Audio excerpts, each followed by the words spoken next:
It's carrot pudding. So ತುಂಬ ಈಸಿಯಾಗಿ ಮಾಡ್ಬೋದು, ತುಂಬ ಕಮ್ಮಿ ಇಂಗ್ರೀಡಿಯೆಂಟ್ಸ್ ಯೂಸ್ ಮಾಡ್ಕೊಂಡು ಮಾಡ್ಬೋದು. ನಾನು 3 ಕ್ಯಾರೆಟ್ನ ಆಲ್ರೆಡಿ ಈ ಥರ ಸ್ಮಾಲ್ ಪೀಸಸ್ ಆಗಿ ಕಟ್ ಮಾಡಿ ಇಟ್ಕೊಂಡಿದ್ದೀನಿ. ಎಂಟಿ ಬೌಲ್ ತೊಗೊಂಡು ಇದಕ್ಕೆ ಸ್ವಲ್ಪ ತುಪ್ಪ ಹಾಕ್ತಿದ್ದೀನಿ. ಕಂಪ್ಲೀಟಾಗಿ ತುಪ್ಪನ ಸವರ್ತಾ ಇದ್ದೀನಿ. ಈ ಥರ ಈ ಕ್ಯಾರೆಟನ್ನು ನೀಟಾಗಿ ಮಿಕ್ಸಿ ಮಾಡ್ಕೋಬೇಕು. ಇದನ್ನು ಒಂದು ಬೌಲ್ಗೆ ಹಾಕಿ ಹಿಂಗೆ ಸ್ಪೂನ್ ತಂದು ಓಕೆ. ಸೊ ಇದು ಇವಾಗ ರೆಡಿ ಆಗಿದೆ.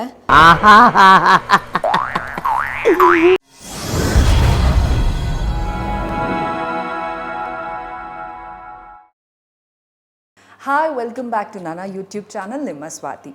ನನ್ನ ಲಾಸ್ಟ್ ವಿಡಿಯೋ ಮಿನಿ ಚಾಕೋಲೋವಾ ವಿಡಿಯೋ, ಇದನ್ನು ನೋಡಿ ತುಂಬ ಜನ ನನಗೆ ಕಮೆಂಟ್ಸ್ ಮಾಡಿದರು. ನಾವು ಟ್ರೈ ಮಾಡಿದ್ವಿ ಮನೇಲಿ, ತುಂಬ ಈಸಿ ಇತ್ತು, ತುಂಬ ಯಮ್ಮಿ ಆಗಿತ್ತು, ಚೆನ್ನಾಗಿ ಬಂತು ಅಂತ. ಆ್ಯಂಡ್ ಕೆಲವರು ಸ್ವಲ್ಪ ಸೀದೋಗಿದೆ, ನನಗೆ ಹೆಂಗೆ ಮಾಡೋಕ್ಕಾಗಲ್ಲ, ನೆಕ್ಸ್ಟ್ ವೀಡಿಯೋದಲ್ಲಿ ಅದನ್ನು ಮತ್ತೆ ಹೇಗೆ ಮಾಡೋದು ಅಂತ ಹೇಳ್ಕೊಡಿ ಅಂತಂದರು. ಏನಿಲ್ಲ, ಲೋ ಫ್ಲೇಮಲ್ಲಿ ಇಟ್ಟು ಮಾಡಿ ಅಷ್ಟೇ, ತುಂಬ ಸೂಪರಾಗಿ ಬರುತ್ತೆ, ಯಮ್ಮಿಯಾಗಿ ಬರುತ್ತೆ. ಆ್ಯಂಡ್ ಇದೇ ರೀತಿ ಪ್ಲೀಸ್ ಸಪೋರ್ಟ್ ಮಾಡ್ತಾಯಿರಿ, ನನ್ನ ಎಲ್ಲ ವೀಡಿಯೋಸ್ಗಳು ನೋಡ್ತಾಯಿರಿ. ಇನ್ನೂ ತುಂಬ ಈಸಿ ಆದಂಥ ಕ್ವಿಕ್ ರೆಸಿಪೀಸ್ ಜೊತೆ ನಾನು ನಿಮ್ಮ ಮುಂದೆ ಬರ್ತೀನಿ. ಆ್ಯಂಡ್ ಈ ವಿಡಿಯೋದಲ್ಲೂ ಕೂಡ ನಾನು ನಿಮಗೆ ಇನ್ನೂ ಒಂದು ಯಮ್ಮಿ ಆಗಿರೋ ಕ್ವಿಕ್ಕಾಗಿ ರೆಡಿ ಆಗುವಂಥ ಡೆಸರ್ಟ್ನ ತೋರ್ಸೋಕೆ ಹೊರಟಿದ್ದೇನೆ. It's carrot pudding. ಸೊ ತುಂಬ ಈಸಿಯಾಗಿ ಮಾಡ್ಬೋದು, ತುಂಬ ಕಮ್ಮಿ ಇಂಗ್ರೀಡಿಯೆಂಟ್ಸ್ ಯೂಸ್ ಮಾಡ್ಕೊಂಡು ಮಾಡ್ಬೋದು.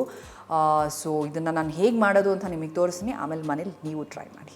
ಇದಕ್ಕೆ ಬೇಕಾಗಿರೋ ಇಂಗ್ರೀಡಿಯೆಂಟ್ಸ್: ಕ್ಯಾರೆಟ್. ನಾನು 3 ಕ್ಯಾರೆಟ್ನ ಆಲ್ರೆಡಿ ಈ ಥರ ಸ್ಮಾಲ್ ಪೀಸಸ್ ಆಗಿ ಕಟ್ ಮಾಡಿ ಇಟ್ಕೊಂಡಿದ್ದೀನಿ. ಸೊ 3 ಕ್ಯಾರೆಟ್ನ ಈ ಥರ ಕಟ್ ಮಾಡಿ ಇಟ್ಕೊಳ್ಳಿ. ಆಮೇಲಿಂದ ಕಾರ್ನ್ಫ್ಲವರ್, ಸ್ವಲ್ಪ ತುಪ್ಪ, ಸ್ವಲ್ಪ ಸಕ್ಕರೆ, ಇಷ್ಟೇ 4 ಇಂಗ್ರೀಡಿಯೆಂಟ್ಸ್ ಇದಕ್ಕೆ ಬೇಕಾಗಿರೋದು. ಸೊ ಫಸ್ಟ್ ನಾನು ಇದು ಒಂದು ಎಂಟಿ ಬೌಲ್ ತೊಗೊಂಡು ಇದಕ್ಕೆ ಸ್ವಲ್ಪ ತುಪ್ಪ ಹಾಕ್ತಿದ್ದೀನಿ. ತುಪ್ಪ ಹಾಕಿ ನೀಟಾಗಿ ಈ ಬೌಲ್ನ ಕಂಪ್ಲೀಟಾಗಿ ತುಪ್ಪನ ಸವರ್ತಾ ಇದ್ದೀನಿ. ಈ ಥರ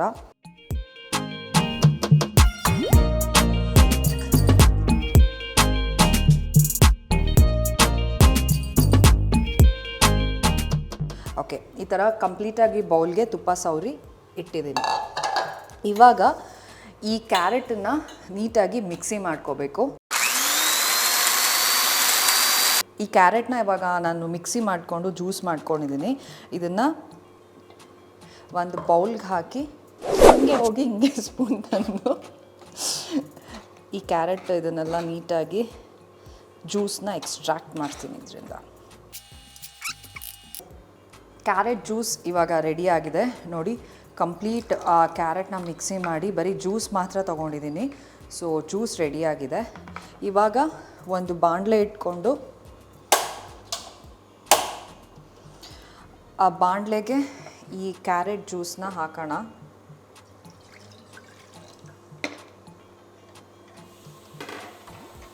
ಇದು ಸ್ವಲ್ಪ ಬಿಸಿ ಆಗಲಿ, ಲೈಕ್ 1 ನಿಮಿಷ ಒಂಚೂರು ಉಗುರು ಬೆಚ್ಚಗಾಗೋಷ್ಟು ಬಿಸಿ ಆದಮೇಲಿಂದ ಇದಕ್ಕೆ ಸಕ್ಕರೆನ ಮಿಕ್ಸ್ ಮಾಡೋಣ. ಅದೇ ಟೈಮಲ್ಲಿ ಇನ್ನೊಂದು ಕಡೆ ನಾನು ಈ ಕಾರ್ನ್ಫ್ಲವರ್ನ ರೆಡಿ ಮಾಡ್ಕೋತೀನಿ. ನಾನು 6 ಸ್ಪೂನ್ಸ್ ಕಾರ್ನ್ಫ್ಲವರ್ನ ತೊಗೊಂಡಿದ್ದೀನಿ. ಸೊ ಈ ಕಾರ್ನ್ಫ್ಲವರ್ಗೆ ಸ್ವಲ್ಪ ನೀರು ಹಾಕ್ಕೊಂಡು ಒಂದು ಸ್ವಲ್ಪ ತಿಕ್ಕ ಕ್ವಾಂಟಿಟಿ ಬರೋ ಹಾಗೇ ಮಿಕ್ಸ್ ಮಾಡ್ಕೊಳ್ಳೋಣ.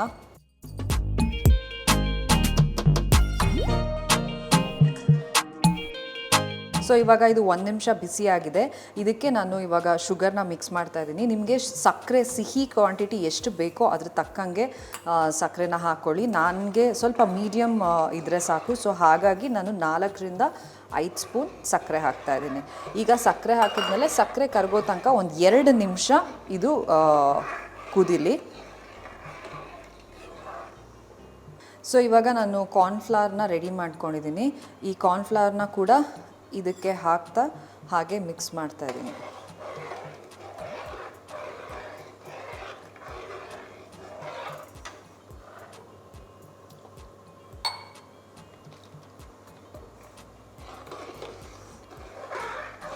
ಸೊ ಈ ಕಾರ್ನ್ಫ್ಲವರ್ ಹಾಕ್ತಿದ್ದಾಗೇ ಇದು ಸ್ವಲ್ಪ ತಿಕ್ಕಾಗುತ್ತೆ. ಕಾರ್ನ್ಫ್ಲವರ್ನ ಕಲಿಸ್ಕೋಬೇಕಾದ್ರೆ ಸ್ವಲ್ಪ ನೀಟಾಗಿ ನೋಡಿ ಕಲಿಸ್ಕೊಳ್ಳಿ, ಇಲ್ಲಾಂದರೆ ಈ ರೀತಿ ಗಟ್ಟಿಯಾಗೋ ಚಾನ್ಸಸ್ ತುಂಬಾ ಇದೆ. ಗಟ್ಟಿ ಆದರೆ ಸ್ವೀಟ್ ಮಧ್ಯದಲ್ಲಿ ನಿಮಗೆ ಗಟ್ಟಿ ಉಂಡೆ ಥರ ಸಿಕ್ಕಿದ್ರೆ ಬಾಯಿಗೆ ಚೆನ್ನಾಗಿರಲ್ಲ.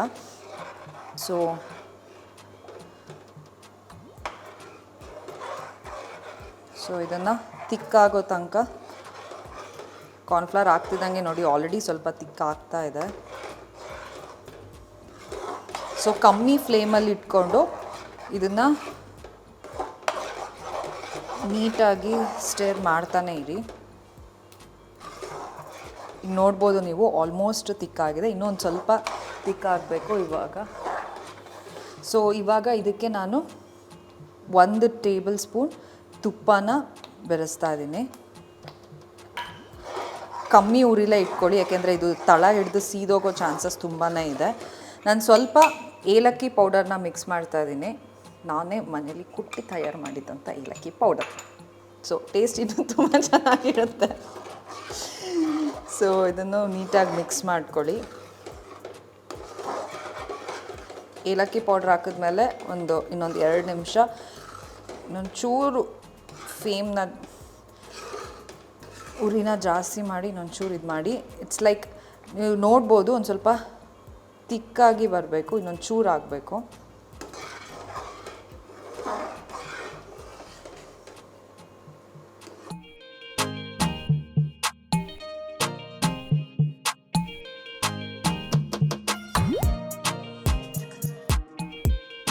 ಓಕೆ, ಸೊ ಇದು ಇವಾಗ ರೆಡಿ ಆಗಿದೆ, ಕಂಪ್ಲೀಟಾಗಿ ತಿಕ್ಕಾಗಿದೆ.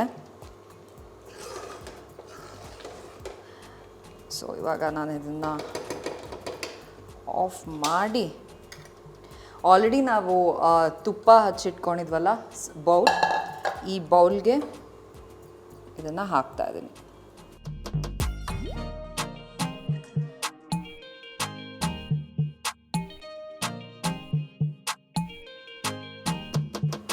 ಸೊ ಇವಾಗ ಈ ಬೌಲ್ನ ನಾನು ಫ್ರಿಜ್ಜಲ್ಲಿ ಇಡ್ತಾ ಇದ್ದೀನಿ. ಅಟ್ಲೀಸ್ಟ್ 1 to 2 hours ಇದು ಕಂಪ್ಲೀಟಾಗಿ ಪುಡ್ಡಿಂಗ್ ಆಗೋ ತನಕ ಇದನ್ನು ಫ್ರಿಜ್ಜಲ್ಲಿ ಇರಬೇಕು. ಸೊ 1-2 hours ಆದಮೇಲಿಂದ ನಮ್ಮ ಕ್ಯಾರೆಟ್ ಪುಡ್ಡಿಂಗ್ ರೆಡಿ ಆಗುತ್ತೆ. ಸೊ ನೀವು ಕೂಡ ಇದನ್ನು ಮನೇಲಿ ಟ್ರೈ ಮಾಡಿ. ಕ್ವಿಕ್ಕಾಗಿ ಏನಾದರೂ ಸ್ವೀಟ್ ತಿನ್ನಬೇಕು, ಇಲ್ಲ ಸಡನ್ನಾಗಿ ಗೆಸ್ಟ್ ಬಂದುಬಿಟ್ಟಿದ್ದಾರೆ, ಏನು ಮಾಡೋದಪ್ಪ ಟಕ್ಕಂತ 10 ನಿಮಿಷಕ್ಕೆ ಏನಾದರೂ ಸ್ವೀಟ್ ಮಾಡಬೇಕು ಅಂತಿದ್ರೆ ಜಾಸ್ತಿ ಏನು ಯೋಚನೆ ಮಾಡೋಕ್ಕೆ ಹೋಗಬೇಡಿ. ಈ ವಿಡಿಯೋ ನೋಡಿ ಈ ಕ್ಯಾರೆಟ್ ಪುಡ್ಡಿಂಗ್ನ ಮಾಡಿ. 100% ನಿಮ್ಗೆ ಇಷ್ಟ ಆಗುತ್ತೆ ಅಂತ ನಾನು ಅಂದ್ಕೊಂಡಿದ್ದೀನಿ. ಪ್ಲೀಸ್ ಈ ವಿಡಿಯೋ ನೋಡಿದ್ಮೇಲೆ, ರೆಸಿಪಿ ಟ್ರೈ ಮಾಡಿದ್ಮೇಲೆ ಹೇಗಿತ್ತು, ಹೇಗನ್ನಿಸ್ತು ಅಂತ ಕಮೆಂಟ್ ಸೆಕ್ಷನಲ್ಲಿ ಕಮೆಂಟ್ ಮಾಡಿ. And thank you so much, ನನ್ನ ಎಲ್ಲ ವೀಡಿಯೋಗಳಿಗೂ ಸಪೋರ್ಟ್ ಮಾಡ್ಕೊಂಬಂದಿದ್ದೀರಾ. ಇದೇ ರೀತಿ ನಿಮ್ಮ ಸಪೋರ್ಟ್ ಇನ್ನು ಮುಂದೆನೂ ಇರಲಿ, ಇನ್ನೂ ಜಾಸ್ತಿ ಸಪೋರ್ಟ್ ತೋರಿಸಿ. And please do like, share, comment and subscribe to my YouTube channel. ನಾನು ನಿಮ್ಮನ್ನ ಮುಂದಿನ ವೀಡಿಯೋದಲ್ಲಿ ಮತ್ತೆ ಮೀಟ್ ಮಾಡ್ತೀನಿ. ಅಲ್ಲಿ ತನಕ